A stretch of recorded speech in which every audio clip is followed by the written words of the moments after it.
ഈ വീഡിയോയിൽ ഇന്ത്യയുമായിട്ട് ബന്ധപ്പെട്ട വളരെ നിർണായകമായിട്ടുള്ള കുറച്ച് ഡെവലപ്മെൻറ്റുകളാണ്. ഇതിൽ ഇന്ത്യ സൗദി അറേബ്യയിൽ വെച്ച് നടന്ന വേൾഡ് ഡിഫൻസ് എക്സ്പോ അവിടെ 1000 കിലോമീറ്റർ റേഞ്ചുള്ള 150 സ്വാം ഡ്രോണുകൾ പ്രദർശിപ്പിച്ചിട്ടുണ്ടായിരുന്നു. 150 എണ്ണം. ഇത് ഡീപ്പ് സ്ട്രൈക്ക് മിഷന് ഉപയോഗിക്കാൻ പറ്റുന്ന രീതിയിലുള്ള സ്വാം ഡ്രോണുകളാണ്. New space research and development എന്ന് പറഞ്ഞ കമ്പനിയാണ് ഇത് നിർമ്മിച്ചിരിക്കുന്നത്. 1000 കിലോമീറ്റർ റേഞ്ച് ഉണ്ട്. അതുപോലെ തന്നെ 25 മുതൽ 40 kg ഭാരം വഹിക്കാനുള്ള കപ്പാസിറ്റി ഉണ്ട് ഇതിന്. അതുപോലെ ഇന്നലെ നിങ്ങൾ മെയിൻ സ്ട്രീം മീഡിയയിൽ തന്നെ കണ്ടിട്ടുണ്ടാവും, പ്രൈം മിനിസ്റ്റർ മോദി അസ്സാമിൽ എത്തിയിട്ടുണ്ടായിരുന്നു. അവിടെ കൃത്യമായിട്ട് ഒരു റോഡ് തന്നെ നമ്മൾ റൺവേ ആയിട്ട് ഉപയോഗിച്ചുകൊണ്ട് അവിടെ നമ്മളുടെ കാർഗോ എയർക്രാഫ്റ്റ് C-130J ഹെർക്കുലസ് ലോക്കിഡ് മാർട്ടിൻ്റെ ആ എയർക്രാഫ്റ്റ് നമ്മൾ ലാൻഡ് ചെയ്യിപ്പിച്ചു. അതേപോലെ അവിടെ വലിയൊരു എയർ ഷോ തന്നെ നമ്മൾ നടത്തി. തീർച്ചയായിട്ടും ഐസ് ഓൺ ചൈന, അതേപോലെ ബംഗ്ലാദേശ്, രണ്ട് രാജ്യങ്ങൾക്കും കൊടുക്കുന്ന ഒരു താക്കീതും കൂടിയാണിത്. അതായത് കൂടുതൽ നിങ്ങൾ സിലിഗുരി അത് എന്നൊക്കെ പറഞ്ഞുകൊണ്ട് ഇന്ത്യ എടുത്ത് കിടന്ന് കളിക്കേണ്ട. ഞങ്ങൾക്ക് വേണമെങ്കിൽ മിനിറ്റ് കൊണ്ട് പറന്നിറങ്ങി റോട്ടിലിറങ്ങി നിങ്ങളെ അടിച്ച് തൂത്ത് പറക്കി കളയാനുള്ള കപ്പാസിറ്റി ഇന്ത്യക്കുണ്ട്. അപ്പോൾ അതുകൊണ്ട് നിങ്ങൾ കൂടുതൽ വാലാട്ടരുത് എന്ന് പറയാൻ വേണ്ടിയിട്ടാണ് ഇത് ചെയ്തതായിട്ട് തോന്നുന്നത്. കാരണം ഇന്ത്യയുടെ ഈസ്റ്റേൺ സൈഡിൽ കിടക്കുന്ന ഈ സ്റ്റേറ്റുകളിൽ ആദ്യമായിട്ടാണ് ഇങ്ങനെ ഒരു എയർ ബേസ് റെഡിയാക്കിയിരിക്കുന്നത്. അപ്പോൾ ഇത് കൃത്യമായിട്ട് ഇന്ത്യ കൊടുക്കുന്ന ഒരു മുന്നറിയിപ്പ് തന്നെയാണ്. ഇത് വേണമായിരുന്നു, ഇത് വളരെ അത്യാവശ്യമായിട്ടുള്ളൊരു സംഗതിയായിരുന്നു. അത് ഇന്ത്യൻ ഗവൺമെൻറ് വളരെ വിജയകരമായി തന്നെ അത് നടത്തിയിട്ടുണ്ട്. അത് പ്രത്യേകിച്ചും ഇന്ത്യൻ പ്രൈം മിനിസ്റ്റർ നേരിട്ട് അവിടെ പ്രത്യക്ഷപ്പെട്ടത് തന്നെ വലിയ കാര്യമാണ്. UP-യിൽ ഇതിനു മുമ്പ് ഇതേപോലെ എയർ സ്ട്രിപ്പുകൾ യൂസ് ചെയ്തിട്ടുണ്ട് ബൈപ്പാസ് റോഡിലൊക്കെ.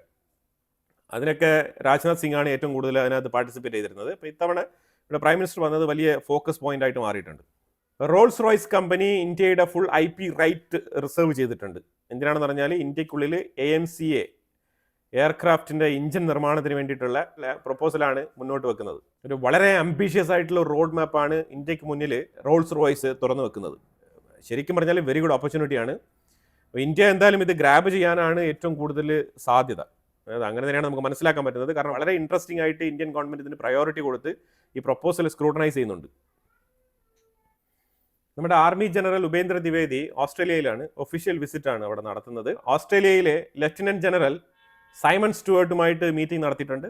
അപ്പോൾ ഈ കൂടിക്കാഴ്ചയിൽ ഇന്ത്യയും ഓസ്ട്രേലിയയും തമ്മിൽ ഡിഫൻസ് ടൈസ് അതിന് വേണ്ടിയിട്ടാണ് ഏറ്റവും കൂടുതൽ പ്രാധാന്യം കൊടുത്ത് ഊന്നൽ നൽകി ചർച്ചകൾ നടത്തുന്നത്. ഇന്ത്യ ഏതാണ്ട് പഹൽഗാം ആക്രമണത്തെ തുടർന്ന് ഏതാണ്ട് ഓൾമോസ്റ്റ് 10 മാസങ്ങളായി, 9 മാസങ്ങളായിട്ട് നമ്മൾ ഈ ഝലം റിവർ എന്ന് പറഞ്ഞ ആ റിവറിൽ ഒരു ചെക്ക് ഡാം പണിയുന്നതുമായിട്ട് ബന്ധപ്പെട്ട് ഡിസ്കഷൻസ് ഒക്കെ നടന്നതാണ്. ഇതുവരെ പ്രോജക്റ്റ് സ്റ്റാർട്ട് ചെയ്തിട്ടില്ല. സ്റ്റാർട്ട് ചെയ്തിരുന്നു, ഇടയ്ക്ക് ഇച്ചിരി നിർത്തി വെച്ചിരുന്നു. അപ്പോൾ അത് വീണ്ടും ഇപ്പം റെസ്യൂം ചെയ്യാനാണ് ഇപ്പം ഉത്തരവിട്ടിരിക്കുന്നത് സെൻട്രൽ ഗവൺമെൻറ്. ഝലം റിവർ എന്ന് പറഞ്ഞ റിവറിന് കുറുകെ ഡാം പണിയാൻ വേണ്ടിയിട്ട് ഇന്ത്യ മുന്നിട്ടിറങ്ങുകയാണ് വീണ്ടും. അതായത് പാകിസ്ഥാനെ പൂട്ടുക, അത് ഒന്നാമത്തെ ലക്ഷ്യം. പിന്നെ വെള്ളം നമുക്ക് ആവശ്യമുണ്ട്. തീർച്ചയായിട്ടും ആ വെള്ളം ഡൈവേർട്ട് ചെയ്ത് ഇന്ത്യക്കുള്ളിൽ പല കാര്യങ്ങൾക്ക് ഉപയോഗിക്കാമല്ലോ, ഇൻക്ലൂഡിങ് അഗ്രികൾച്ചറിന് വരെ നമുക്ക് ഉപയോഗിക്കാൻ പറ്റും. പിന്നെ എന്തുകൊണ്ട് നമ്മൾ ഈ വെള്ളം വെറുതെ അവന്മാർക്ക് കൊടുത്ത് അവന്മാർ ഇന്ത്യക്കാർക്കെതിരെ നിരന്തരം ആക്രമണങ്ങൾ നടത്തിക്കൊണ്ടിരിക്കുന്ന തീവ്രവാദികളെ പരിപോഷിപ്പിക്കേണ്ട വല്ല ആവശ്യമുണ്ടോ? ചില തീരുമാനങ്ങൾ നമ്മൾ കർശനമായിട്ട് എടുക്കണം, അത് എടുത്തേ മതിയാവും. അപ്പോൾ അത് ഇപ്പോഴെങ്കിലും നമ്മൾ എടുക്കണം. അപ്പോൾ എത്രയും വേഗം ഗവൺമെൻറ് ആ കൺസ്ട്രക്ഷൻ പൂർത്തിയാക്കണം എന്നാണ് എൻ്റെ അഭിപ്രായം. അത് ഇത്രയും നാൾ നിർത്തിവെച്ചിരുന്നത് എന്തിനാണെന്നാണ് ഞാൻ ചിന്തിക്കുന്നത്. ഇതൊക്കെ എമർജൻസി പ്രോജക്റ്റുകളാണ്. നമ്മുടെ BSF പറഞ്ഞിട്ട് ചടപടയെന്ന് വിട്ട് കാര്യങ്ങളൊക്കെ ബിൽഡ് ചെയ്യണം.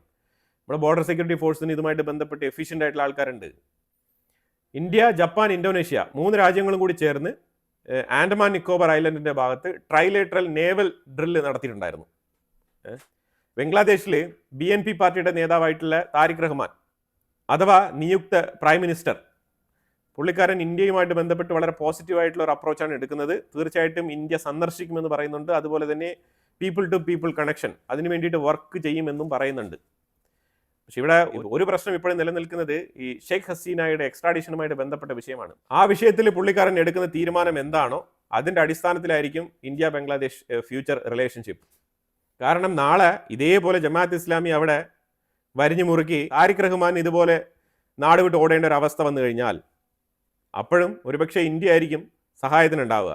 ഈ താരിഖ് റഹ്മാൻ തീർച്ചയായിട്ടും ഈ ബംഗ്ലാദേശ് ജനങ്ങളെ നല്ല രീതിയിൽ മനസ്സിലാക്കിയ വ്യക്തി കൂടിയാണ്. കാരണം ഈ താരിഖ് റഹ്മാന്റെ പേരിലുള്ള അലിഗേഷൻസ് എന്ന് പറഞ്ഞാൽ ചില്ലറയൊന്നുമല്ല. ആ രാജ്യത്തിന്റെ പണം മൊത്തം ഇയാളാണ് കൊണ്ട് പൂഴ്ത്തി വെച്ചിരിക്കുന്നത് എന്നുള്ള നിലപാടാണ് ആ ജനങ്ങൾക്കുള്ളത്. ഇതേ യൂനസ് വന്ന സമയത്തും ഈ താരിഖ് റഹ്മാനെ കുറിച്ച് ഇതേ അവസ്ഥയിൽ തന്നെയാണ് അവിടെ പ്രചരണം നടന്നിരുന്നത്. അതൊരു പരിധിവരെ സത്യവും തന്നെയാണ്. പക്ഷേ ഇപ്പം ബംഗ്ലാദേശിന് വേറെ ചോയ്സ് ഇല്ല. അപ്പോൾ അതുകൊണ്ട് താരിഖ് റഹ്മാൻ അത്രയേ ഉള്ളൂ. പക്ഷേ ഇതേ താരിഖ് റഹ്മാനെതിരെ പഴയ കേസുകളൊക്കെ കുത്തിപ്പൊക്കി ഷെയ്ഖ് ഹസീനയ്ക്ക് നേരിടേണ്ടി വന്ന ഇതേ സിറ്റുവേഷൻ താരിഖ് റഹ്മാനും നാളെ നേരിടേണ്ടി വന്നേക്കാം. അപ്പൊ അതുകൊണ്ട് വൈസ് ഡിസിഷൻ എടുത്ത് ഇന്ത്യയുമായിട്ട് നല്ലൊരു റിലേഷൻഷിപ്പിൽ പോകുന്നതായിരിക്കും താരിഖ് റഹ്മാന് നല്ലത്. പിന്നെ അവിടെ ഇപ്പൊ താരിഖ് റഹ്മാനെ ശല്യം ചെയ്യാൻ വേണ്ടിയിട്ട് ഇപ്പം ജമാഅത്ത് ഇസ്ലാമികൾ ഏതാണ്ട് ഒരു 70ഓളം സീറ്റ് ഇപ്പോൾ വിജയിച്ചിട്ടുണ്ടല്ലോ. അപ്പൊ അതുകൊണ്ട് തീർച്ചയായിട്ടും ഓപ്പോസിഷനിൽ അവരുണ്ടാവും. നിരന്തരം താരിഖ് റഹ്മാനിന് ഒരു തലവേദനയായി തന്നെ അവർ തുടരും. അതിൽ യാതൊരു മാറ്റവും. പാകിസ്ഥാന്റെ ഇൻഫ്ലുവൻസും ISIയുടെ ഇൻഫ്ലുവൻസും വേണ്ടുവോളം അവർ കുത്തി നിറയ്ക്കും ബംഗ്ലാദേശിന്റെ ഉള്ളിൽ. അതിൽ യാതൊരു ഡൗട്ടും ഇല്ല. ഫിൻലാൻഡിന്റെ പ്രൈം മിനിസ്റ്റർ പീറ്ററി ഓർപ്പോ പുള്ളിക്കാരൻ ഇന്ത്യക്ക് ഫോൺ വിളിച്ച് ഇന്ത്യയിൽ നടക്കുന്ന AI സബ്മിറ്റുമായിട്ട് ബന്ധപ്പെട്ട് എൻക്വയറി ചെയ്ത് അപ്പോൾ അതിൽ പുള്ളിക്കാരന് പങ്കെടുക്കാൻ താല്പര്യമുണ്ട് എന്നുള്ള ഒരു വില്ലിങ്നെസ് അറിയിച്ചിട്ടുണ്ട്. അതിനെ തുടർന്ന് ഇന്ത്യ ഒഫീഷ്യലി തന്നെ ഇപ്പം ഇൻവിറ്റേഷൻ അയച്ചിട്ടുണ്ട്. അപ്പോൾ ഫിൻലാൻഡ് ഇന്ത്യയിലേക്ക് AI സബ്മിറ്റുമായിട്ട് ബന്ധപ്പെട്ട് പങ്കെടുക്കാൻ വരുന്നുണ്ട്. 17 മുതൽ 20 തീയതി വരെ ഫിൻലാൻഡിൻ്റെ പ്രൈം മിനിസ്റ്റർ ഇന്ത്യയിലുണ്ടാവും. അപ്പോൾ അതായത് ഇന്ത്യയിൽ ഇപ്പോൾ ഉണ്ടാകാൻ പോകുന്നത് ഫിൻലാൻഡിൻ്റെ പ്രൈം മിനിസ്റ്റർ മാത്രമല്ല, അതേ കാലയളവിൽ ബ്രസീലിയൻ പ്രസിഡന്റ് ലുല ഉണ്ടാവും, അതേപോലെ ഇമ്മാനുവൽ മാക്രോൺ ഉണ്ടാവും, ഇസ്രായേലിൻ്റെ AI രംഗത്ത് പ്രവർത്തിക്കുന്ന ഡെഡിക്കേറ്റഡ് ടീം ഉണ്ടാവും. ഇതുകൂടാതെ ഇന്ത്യയുടെ സുഹൃത്ത് രാജ്യങ്ങളായിട്ടുള്ള കുറേ രാജ്യങ്ങളെ ക്ഷണിച്ചിട്ടുണ്ട്. അപ്പോൾ അതായത് വലിയ രീതിയിൽ തന്നെയാണ് ഒരു AI സബ്മിറ്റ് ഇന്ത്യ ഓർഗനൈസ് ചെയ്തിരിക്കുന്നത്. Regime change would be the best thing for Iran എന്നാണ് ട്രംപിൻ്റെ അഭിപ്രായം. ഇതിനെക്കുറിച്ച് നമ്മൾ ഓൾറെഡി ഡിസ്കസ് ചെയ്തിട്ടുണ്ട്. നമ്മുടെ മെയിൻ ചാനലിൽ ഇതിൻ്റെ വീഡിയോ കിടപ്പുണ്ട്. അമേരിക്ക വീണ്ടും ഇന്ത്യക്കെതിരെ ചില കരുനീക്കങ്ങൾ എന്ന് പറഞ്ഞാൽ പുതിയതായിട്ടൊന്നുമില്ല. പഴയ ഈ പന്നൂനില്ലേ, ഈ സിഖ് ഫോർ ജസ്റ്റിസ് എന്ന് പറഞ്ഞ ഖാലിസ്ഥാനി ഗ്രൂപ്പിൻ്റെ സംഘടനയുടെ നേതാവ്, കനേഡിയൻ നാഷണാലിറ്റി ഉണ്ട്, US നാഷണാലിറ്റി ഉണ്ട്, അങ്ങനെ 2 നാഷണാലിറ്റി ഉള്ള വ്യക്തിയാണ്. എന്നാലും അവൻ അതൊന്നും പോരാ, എനിക്ക് മൂന്നാമതൊരു രാജ്യം ഉണ്ടാക്കണം, അത് ഇന്ത്യയിൽ നിന്ന് തന്നെ കുറച്ച് സ്ഥലങ്ങൾ പിടിച്ചെടുത്ത് പാകിസ്ഥാനോടൊപ്പം ചേർത്ത് ഖാലിസ്ഥാൻ എന്ന് പറഞ്ഞുകൊണ്ട് ഒരു രാജ്യം ഉണ്ടാക്കണം, എന്നിട്ട് അവിടെ മൂന്നാമത്തെ നാഷണാലിറ്റി ആയിട്ട് എനിക്ക് ഖാലിസ്ഥാന്റെ പാസ്പോർട്ടും വേണം എന്നാണ് ആഗ്രഹിച്ച് ജീവിക്കുന്നത് മൂപ്പര്. ഇയാളെ വധിക്കാൻ വേണ്ടിയിട്ട് നിഖിൽ ഗുപ്ത എന്ന് പറഞ്ഞിട്ട് ഒരു വ്യക്തി പ്ലോട്ട് ക്രിയേറ്റ് ചെയ്തതായിട്ടാണ് ഈ കേസ്. ആ കേസിൽ നിഖിൽ ഗുപ്തയെ ഓൾറെഡി തന്നെ എക്സ്ട്രാഡിറ്റ് ചെയ്ത് അമേരിക്ക അവിടെ ജയിലിൽ വെച്ചിട്ടുണ്ട്. അപ്പം പുള്ളിക്കാരനെ 2 ദിവസങ്ങൾക്ക് മുമ്പ് ചീഫ് ജസ്റ്റിസിന്റെ മുമ്പിൽ ഹാജരാക്കി.